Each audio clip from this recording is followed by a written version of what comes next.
Bienvenue pour cette vidéo sur les mâts bipodes. Le mât bipode, j'ai rien inventé, ça existe déjà sur de nombreux bateaux.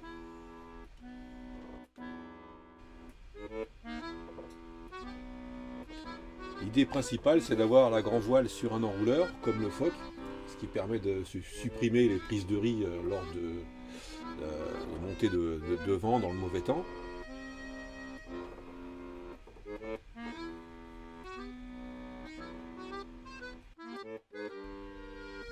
Une idée qui est importante aussi, c'est de pouvoir le coucher pour pouvoir passer sous les ponts, tout simplement.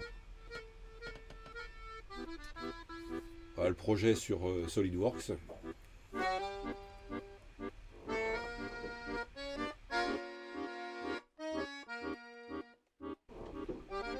Et voilà le mât sur le terre-plein à Cherbourg.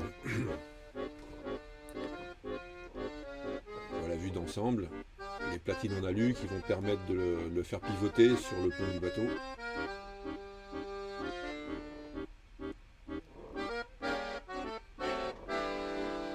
Les 3 barres de flèche.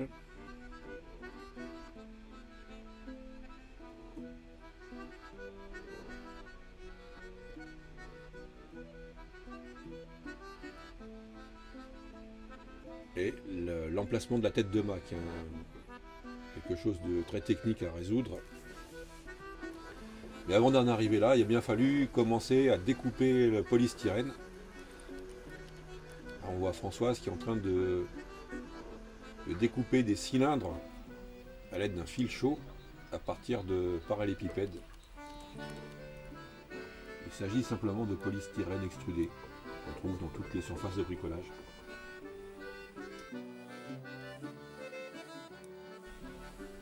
On voit le fil qui taille dans la mousse.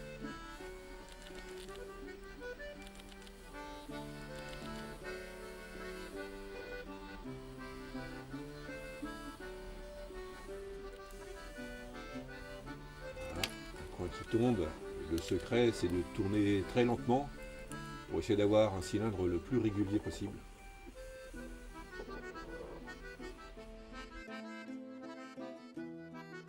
Les plaques de polystyrène font 1,20 m, donc on a été obligé de les coller bout à bout. Donc on colle 5 bouts d'1,20 m pour faire un cylindre de 6 mètres. On a mis du mastic époxy entre les cylindres et on est en train de les attacher sur une cornière pour les aligner. Voilà, le lendemain les cylindres sont collés. Les cylindres de mousse sont très flexibles, qu'on voit sur l'image. Et maintenant on va emmailloter avec un biaxial qui est imbibé de résine.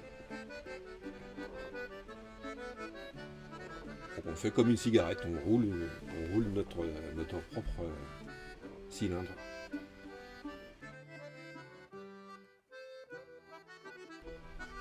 Après il n'y a plus qu'à mettre 5 couches d'UD et un dernier biaxial qui entoure le tout pour pouvoir protéger.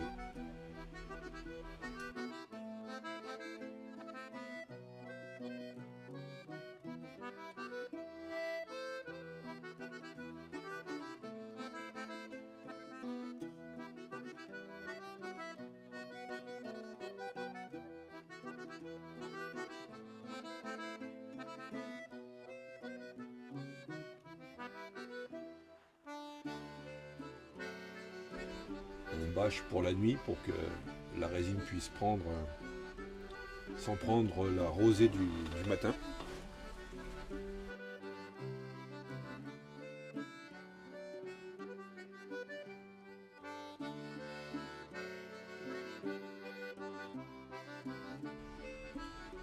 Voilà, c'est le premier montage au sol. On voit les échelons pour grimper au mât en alu plié. Et là on voit la réalisation des emmanchements des barres de flèche. Voilà, une fois que ça a été démoulé, on les a remis en place et percés avec un boulon. Il faut tailler l'embase du mât aussi avec le biais adéquat. Là c'est le premier collage des semelles en bois qui vont venir s'emboîter dans les pièces en alu qu'on voit à l'arrière. Voilà, c'est collé, ça tient. Maintenant on va passer la tête de mât, on va bien meuler surtout régulièrement pour qu'elle puisse s'emboîter.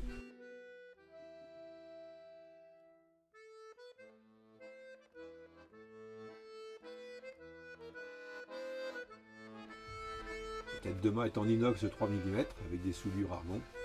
Pour l'instant, elles ne sont pas passivées.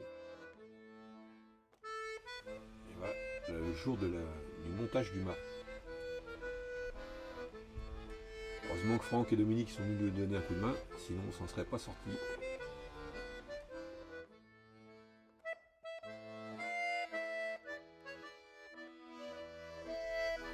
Le mât fait au total à peu près 150 kg, il n'y a donc pas eu de problème pour la grue qui peut charger 600 kg.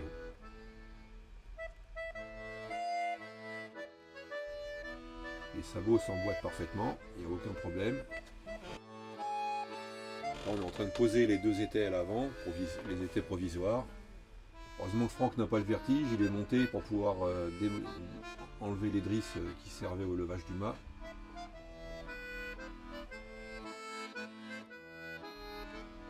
Et voilà le travail.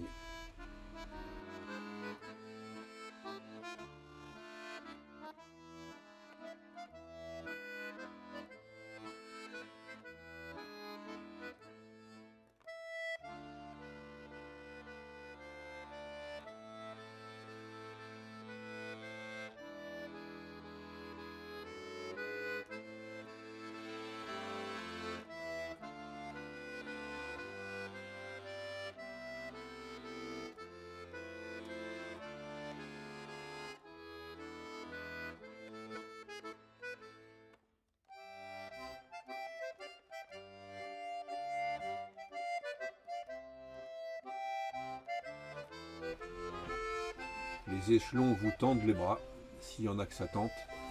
15 mètres, ça représente à peu près un immeuble de 6 étages. S'il y a des volontaires, c'est quand vous voulez.